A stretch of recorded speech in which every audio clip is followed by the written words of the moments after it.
देवा फिल्म देखिए और भूल जाइए। यह फिल्म भूलने के लिए ही बनाई गई है।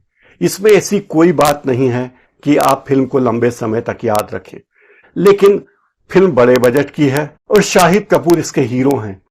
फिल्म कुछ कुछ कबीर सिंह जैसी लगती है, कभी लगता है कि आप एनिमल देख रहे हैं। और ये पूरा वही ट्रैक है जो मलयालम, तमिल, तेलुगु, कन्नड़ फिल्मों का ट्रैक होता है।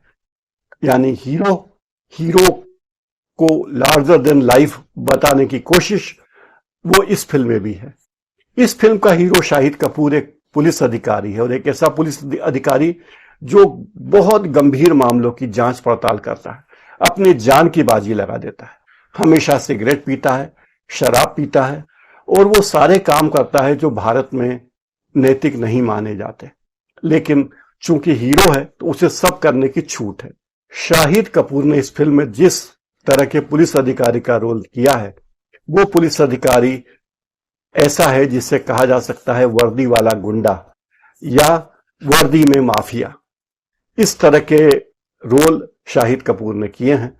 शाहिद कपूर के लिए गाने भी इसी तरह के टपरी टाइप बनाए गए हैं जो दर्शकों को पसंद आ रहे हैं। लेकिन फिल्म की कहानी में इतने झोल हैं, इतने झोल हैं, इतने झोल हैं कि यह फिल्म झोलिया बनकर रह गई है। मलयालम के चर्चित फिल्म निर्देशक हैं रोशन एंड्रयूज।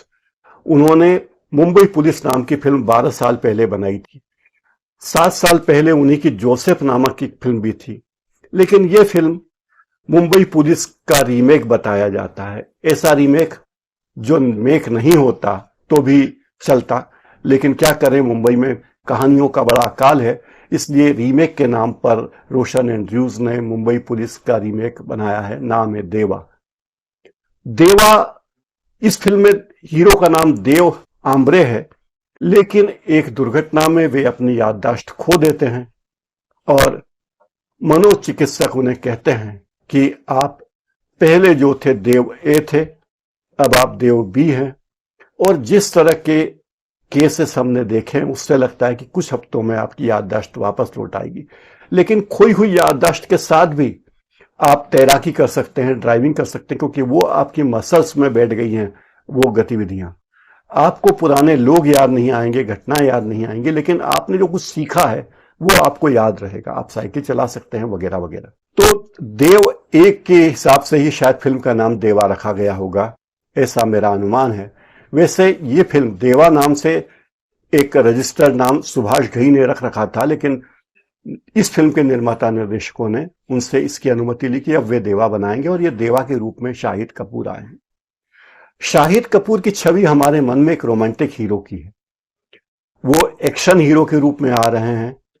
शायद उनके लिए ये वक्त की जरूरत है या नई फिल्में पाने का तरीका। डॉन के पोस्टर के आगे वो खड़े होते हैं जिसमें अमिताभ बच्चन का बहुत बड़ा पोस्टर लगा हुआ है, और उसी के आगे शाहिद कपूर खड़े हुए हैं, यानी देव आम्रे। शाहिद कपूर के साथ ही पृष्ठभूमि में अरे दीवानो मुझे पहचानो, कहां से आया, मैं हूं कौन, मैं हूं डॉन, डॉन डॉन, ये बजता रहता है। मतलब ये बताया गया है कि ये फिल्म डॉन के बारे में है, लेकिन डॉन कौन है ये इस फिल्म में अंत तक रहस्य रहता है।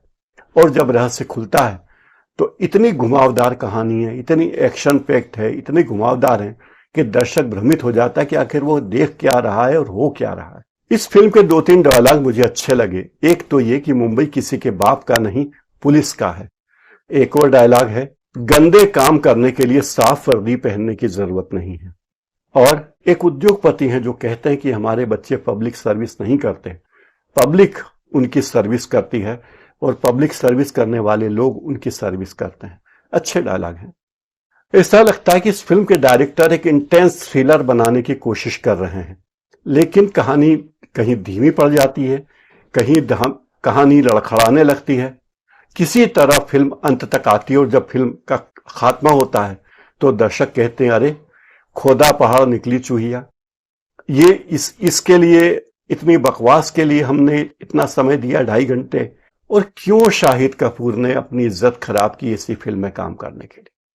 वैसे लोग कहते हैं कि इस फिल्म में शाहिद कपूर ने अच्छी एक्टिंग की है। मुझे भी लगता है कि उन्होंने अच्छी एक्टिंग की है। डांस के सीक्वेंस जबरदस्ती डाले गए हैं वो भी इसमें हैं। लेकिन मुझे लगता है कि हिंदी फिल्मों के साथ सबसे बुरी बात यह है कि जो जहां वे समाज की असमानता दिखा सकते हैं, अपराधों के पीछे की जांच दिखा सकते हैं, गंभीर मामले पुलिस कैसे पकड़ती है, उसके बजाय पुलिस अधिकारी अपराधियों से व्यक्तिगत खुन्नस निकालते दिखते हैं। और जब तक अपराधी पुलिस वालों के परिवार वालों के साथ या नजदीकी लोगों के साथ कोई जुल्म नहीं करते, पुलिस वालों को जोश नहीं आता, और यहीं हिंदी फिल्मों की कहानी कमजोर हो जाती है। इस फिल्म में शाहिद कपूर की प्रेजेंस दमदार है, लेकिन पूजा हेगड़े जो फिल्म की हीरोइन है, भर्ती के लिए थी। बहुत थोड़ा सा रोल उनका है। उन्होंने एक जर्नलिस्ट की भूमिका की है, एक ऐसी जर्नलिस्ट जो पुलिस के बारे में अंदर तक की खबरें रखती है। फिल्म की कहानी और निर्देशन देखकर समझ में आता कि जो बात, साधारण सी बात एक रिपोर्टर समझ सकता है, वो पुलिस के अधिकारी नहीं समझ पाते। पुलिस के दिग्गज अधिकारी इस बात को नहीं समझ पाते, तो अचरज होता है कि वे इतने बड़े बड़े पदों पर बैठे क्यों। कि अपने पिता के अपराधी अतीत का बोझ ढो रहा हीरो एंग्री यंग मैन के रूप में सामने आता है। वो पुलिस में भर्ती होता है और वो चाहता है कि अपराध खत्म हो। ऐसा कहा जाता है कि वो ये चाहता है, लेकिन जैसे जैसे कहानी आगे बढ़ती है तो लगता है कि अरे ये तो कुछ और ही हो रहा है, जो होना चाहिए वो नहीं हो रहा है, बल्कि कुछ दूसरा ही हो रहा है। इस फिल्म में हीरो को जबरदस्ती हीरोइज्म का तड़का लगाया जाता है। लगता है कि ये फिल्म शायद रियलिटी के करीब है, लेकिन कई बार जिस तरह की कहानी आगे बढ़ती है, लगता है कि इससे बकवास कहानी आपने जिंदगी में शायद ही कभी देखी होगी। फिल्म की कहानी में घुमाव होना जरूरी है, यह दर्शकों को अच्छा भी लगता है, लेकिन घुमाव ऐसे भी नहीं हो कि दर्शक भूल भुलैया में खो जाए। इस फिल्म में जो ओरिजिनल फिल्म है मुंबई पुलिस, उसमें फिल्म के हीरो को समलैंगिक दिखाया गया है, लेकिन यहां शायद शाहिद कपूर ने कहा होगा कि मैं ऐसा रोल नहीं करूंगा क्योंकि मेरी इमेज के खिलाफ है, मैं समलैंगिक का रोल नहीं करूंगा। हालांकि कबीर सिंह में उन्होंने एक ऐसे डॉक्टर की भूमिका की है जो बड़ा ही अजीब था।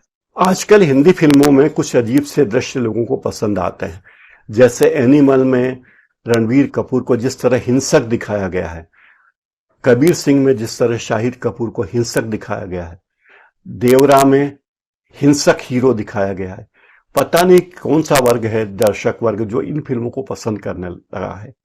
वो फिल्म की नैतिकता अनैतिकता से दूर है और उसे केवल कुछ दृश्यों का, कुछ सेकंड्स का उत्साह चाहिए। ऐसी ही फिल्म देवा कही जा सकती है, जिसमें कुछ क्षण का रोमांच होता है और बाकी फिर कहानी घिसकने लगती है। फिल्म में सारे फार्मूले वही हैं। एक पुलिस वाला दूसरे पुलिस वाले को बचाने की कोशिश करता है, पुलिस वाले आपस में रिश्तेदार हैं, सबके भीतर कोई ना कोई ग्रंथि है और उन ग्रंथियों को लेकर वे अपने समाज से लड़ रहे हैं, अपने आप से लड़ रहे हैं। फिल्म में जिस तरह से कहानी रची गई है वो कई बार तो हास्यास्पद होती है कि आखिर एक पुलिस अधिकारी की हत्या के लिए जो षड्यंत्र रचा जाता है, उस षड्यंत्र के लिए इतनी लंबी चौड़ी कहानी, इतना लंबा चौड़ा घटनाक्रम रचने की क्या जरूरत थी। आए दिन हम देखते हैं कि कई लोगों की हत्याएं होती और इस तरह चुपचाप हो जाती कि किसी को पता नहीं चलता और बाद में जांच में अपराधी पकड़ में भी नहीं आता। इस फिल्म को 6 लोगों ने लिखा है, 2 लोगों ने इसके संवाद लिखे हैं और स्क्रीन प्ले लिखा है, लेकिन इतने लोगों ने मिलकर जो भानुमति का कुनबा कहा जा सकता है, जो चूचू का मुरब्बा बनाया है, वो भूलने लायक है। अगर आप ये फिल्म देखने के लिए जाते हैं तो फिल्म देखकर भूल सकते हैं। इसमें सारी गलती फिल्म के निर्माता, निर्देशक और शाहिद कपूर जैसों की है। फिलहाल इस कार्यक्रम में इतना ही।